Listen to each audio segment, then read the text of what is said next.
আজকে তো সকালবেলা আমি আপনাদের সাথেই ছিলাম এবং আপনারাও এখানে ছিলেন।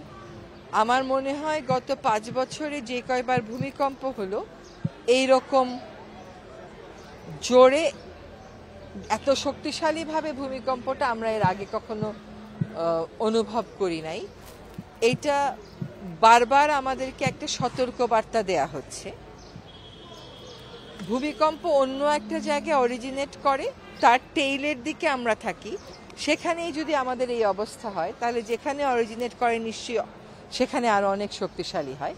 তো বারবার যে আমাদেরকে এই সতর্কবাণীটা দেয়া হচ্ছে, এইটাকে তো আমাদের আসলে বিবেচনায় নিয়ে প্রস্তুতিটা নেওয়া দরকার। যেমন ধরেন, আজকে আমি আপনাদের সাথে যে অনুষ্ঠানে ছিলাম সেখানে দ্রুততার সাথে নেমে আমি একটা খোলা জায়গায় দাঁড়াতে পেরেছি, কিন্তু বাংলাদেশের বিভিন্ন জায়গাতে তো খোলা জায়গায় দাঁড়ানোর কোনো উপায় নেই, খোলা কোনো জায়গায় আমরা রাখিনি।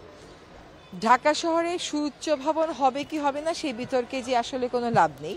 তার কারণ হচ্ছে এই দেশের মানুষকে হয় আপনার উপরের দিকে যেতে দিতে হবে, নতুবা আপনাকে সমান্তরালে যেতে দিতে হবে।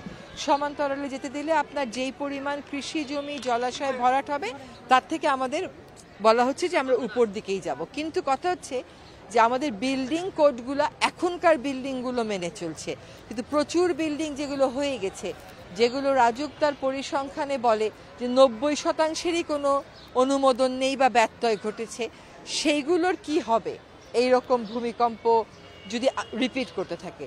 তো এটা অবশ্যই আশঙ্কার কথা। আমি কোনো স্বস্তির কথা শোনাতে পারছি না। সতর্কবাণী এবং ভবিষ্যতের জন্য প্রস্তুতিটা আরো অনেক আগেই শুরু হওয়া উচিত ছিল, কিন্তু আর দেরি না করে এখনই শুরু করা, যে পুরনো বিল্ডিংগুলোকে মজবুত করার একটা প্রকৌশলগত সমাধান আছে সেদিকে যাওয়া, আর জলাশয়ে হাত না দেওয়া, আর পাহাড়ে হাত না দেওয়া। রাস্তাটা তো লাগবেই, রাস্তা না হলে কেমন করে চলবে? সুতরাং পাহাড় কাটো। এই যে এখানে 6 লেন করেন, সেখানে 6 লেন করেন, এই 6 লেন করতে গিয়ে আমরা আমাদের যে প্রাকৃতিক রক্ষাবহু আছে সেগুলো যে ভেঙে দিচ্ছি, এটা যে ভাঙা যাবে না, এইটাও মানুষকে বোঝানো, এই কাজগুলো করতে হবে। তবে আমার মনে হয় সবচেয়ে বেশি ঝুঁকিতে আছে ঢাকা এবং পুরনো ঢাকা। তার কারণ হচ্ছে এখানে অনেক বেশি বিল্ডিং। এই বিল্ডিংগুলোকে আমাদের যেটা বলে যে আবার এক ধরনের প্রযুক্তিগত সমাধানের দিকে নিতে বাধ্য করা, এবং আর জলাশয়ে হাত না দেওয়া, আর পাহাড়ে হাত না দেওয়া। আর আরেকটা কথা হচ্ছে যে আমাদের দুর্যোগের প্রস্তুতিও বাড়ানো।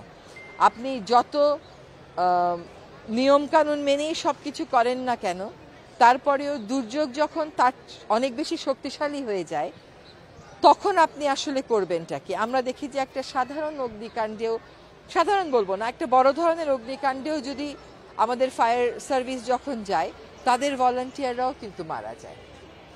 তার মানে আমাদের প্রশিক্ষণের আরো বেশি প্রয়োজন আছে। আমাদের অগ্নি ঝুঁকি আর ভূমিকম্প ঝুঁকি বিবেচনায় রেখে আমার মনে হয় 3 বছরের একটা কর্মসূচি নিয়ে যেখানে যেখানে আমাদের ঘাটতি আছে সেগুলো পূরণ করা প্রয়োজন।